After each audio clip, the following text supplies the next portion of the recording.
Hey everybody, I have a friend at the Cornerstone Market and we are going to make a bug video. Bzzz. Are the mosquitoes chasing you? Well, I just wanted to show you what you could do about it. And we're going to do it together. Sounds good. Alright, introduce yourself. My name's Ian. And you are here local Fort Payne. I am the friendly neighborhood insurance guy. He's my insurance man. And he came in and I said, you want to be in the video? And he went, why not? Why not? Cool. Don't you love these kind of people? I can have so much more fun if people want to be on the video. All right, so anyway, so we're going to use Essential Depot's cedarwood essential oil. And that's because I think the cedarwood works better than the citronella. You can do the very same thing with the citronella. And this is, well, I got it messy. See? I don't know, me or Megan or somebody poured something on that. Anyway, this is Essential Depot's glycerin. And you can use vodka, Everclear, and then this is 91% rubbing alcohol. And that's what I commonly use here at the market. So people don't think I'm a lush. That's just the stuff you get at the store. That's right. Yeah. Now there's 91%. Right. And then there's like 70%. Right. And I like, yeah, it has to be the 91%. All right.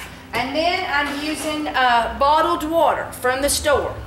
And I'm not showing you what kind mine is. You just pick out the kind you think's best.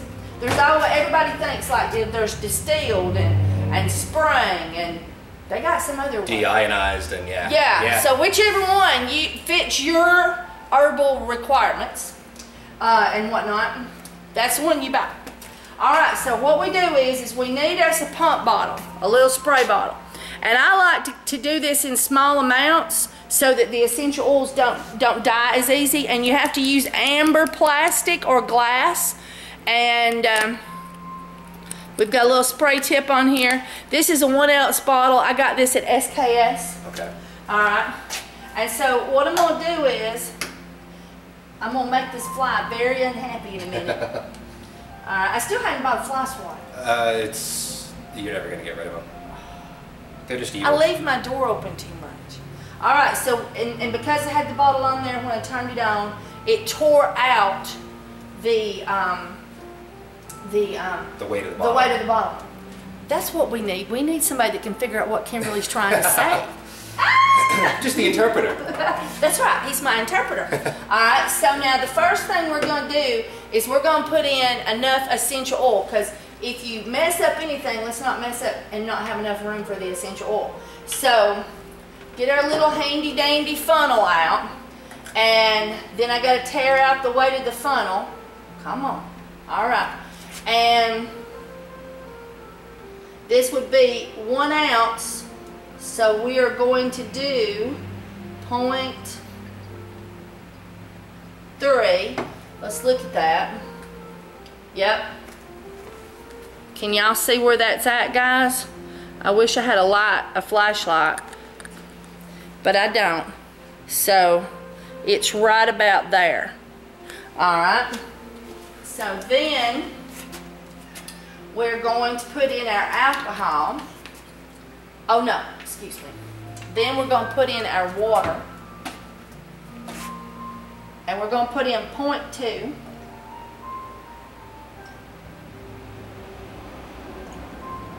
There we go. And then we're going to put in, look, did you see it? I did. Did you see it jump back to 5? It says, that just wasn't quite enough.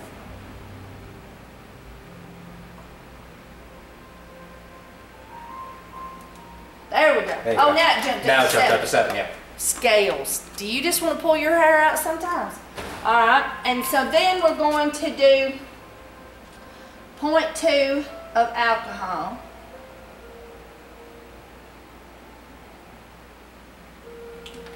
Alright, and then we're going to do a squirt of the glycerin. And we just got a little bit of room. There we go. Did you see that? It's just a little squirt. And we're going to put the lid on it. and stir it up.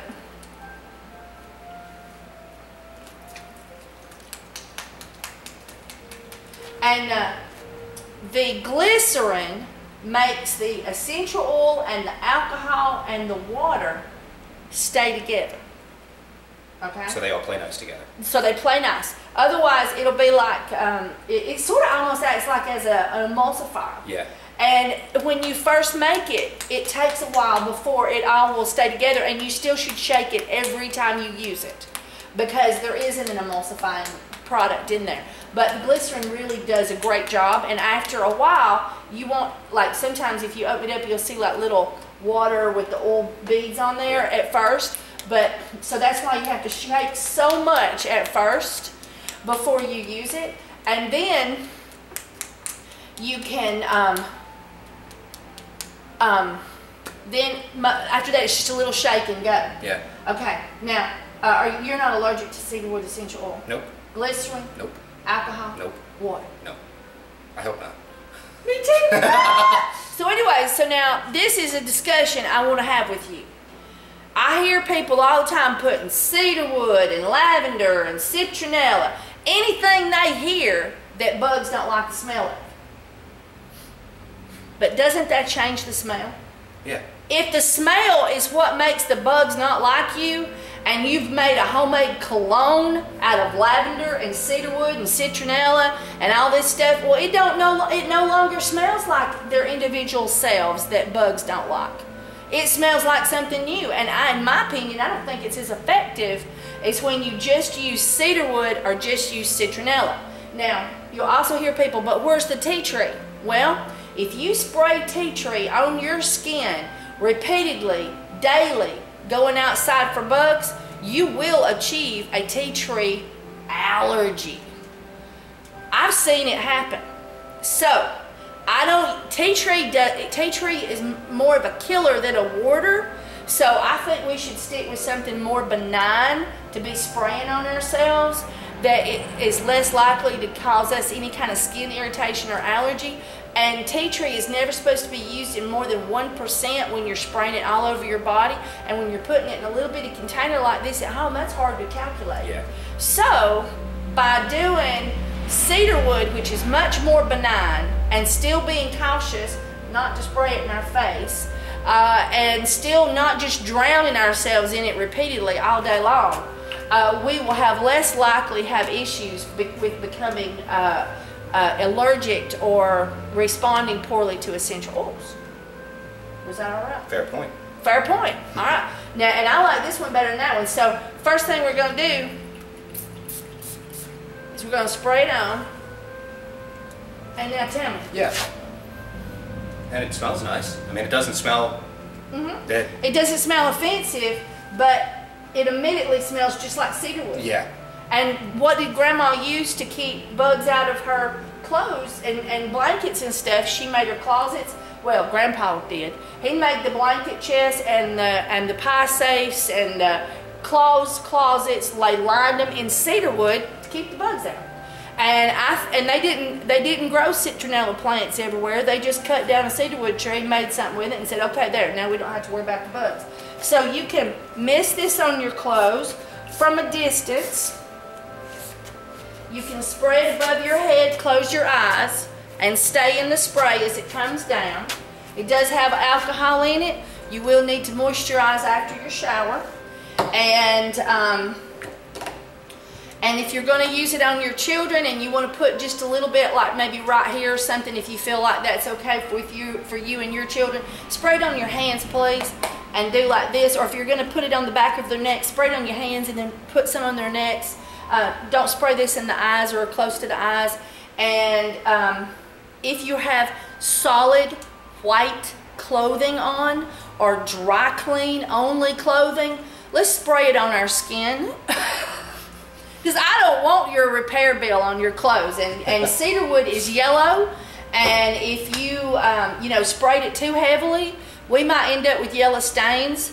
With colored clothes and everyday clothes, I feel like it's just fine. Yeah. Have you noticed something? The fly disappeared. That fly got the heck out of Dodge, let me tell you. I told you I'd make it unhappy. Oh, yeah. You did. And that fly is nowhere to be seen. Yep. So, you want some? Yeah. All right. Yeah, because I'm constantly going out and getting hammered by them. Turn around. All right.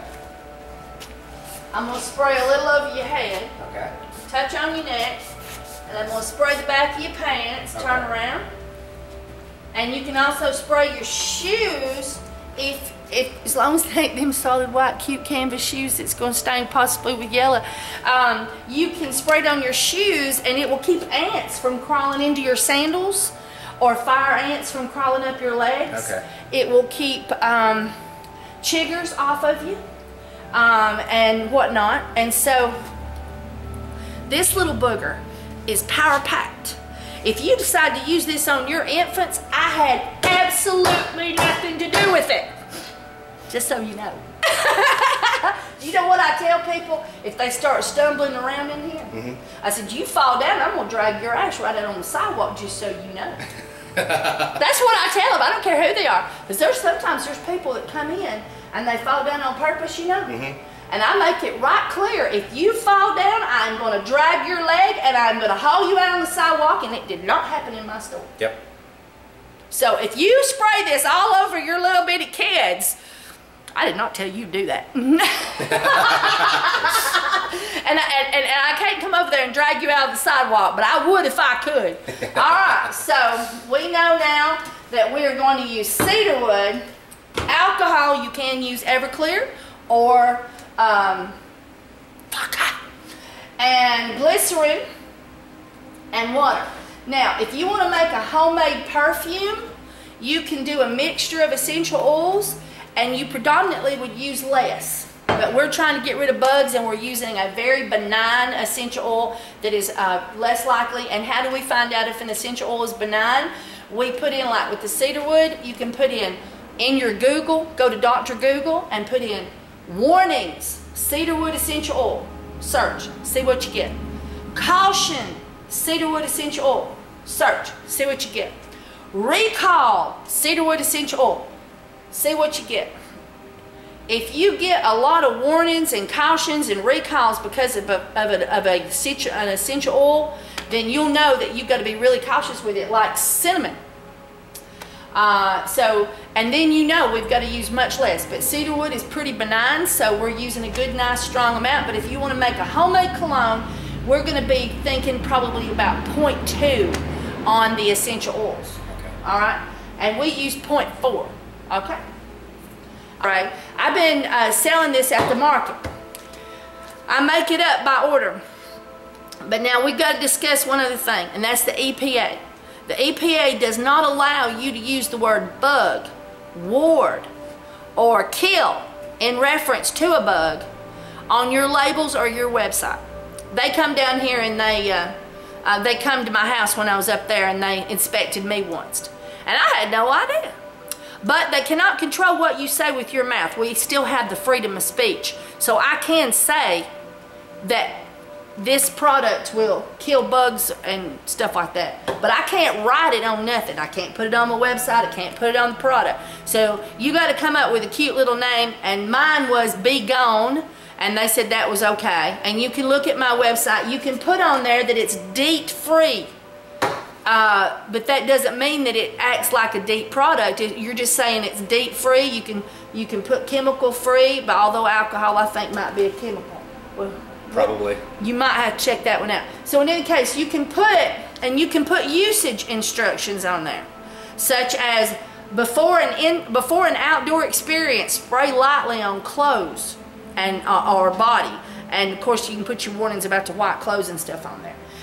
You can put usage instructions, you can do all that kind of stuff, but you cannot say or use a name with the word bug, ward, or kill, or the FDA wants $100,000 per product. I don't want to pay them $100,000. Would you want to pay them $100,000? No, not really. No, we are totally not into paying them $100,000. Absolutely not. I don't think I have $100,000. There you go. There you go. And so now that's how come the bug spray is so expensive at Walmart, is because they have to pay that $100,000 every year.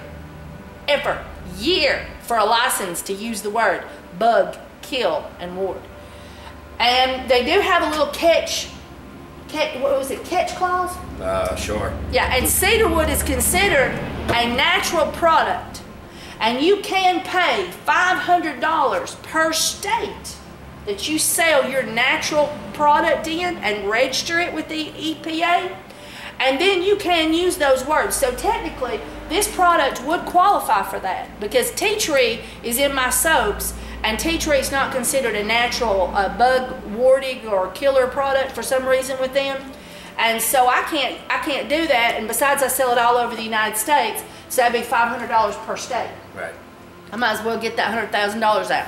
So anyway, but if you're just a local person selling in your home state, you could pay for your $500 to sell in your state and qualify through the EPA for that natural product. And you could label your product just like them bug killer products do at Walmart.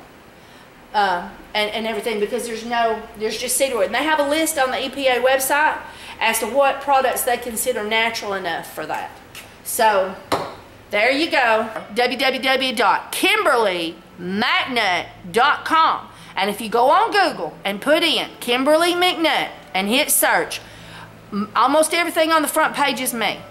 And then if you put in essential soap too, if you don't remember how to spell my last name, but you remember essential soap, if you put that in on Google and hit search, all my little websites will pop up so you can find me and find my Kimberly McNutt website so you can use my free soap and recipes, see my videos more categorized, find what you're looking for easier, and find my Essential Depot link because they have the absolute awesomest products in the whole wide world.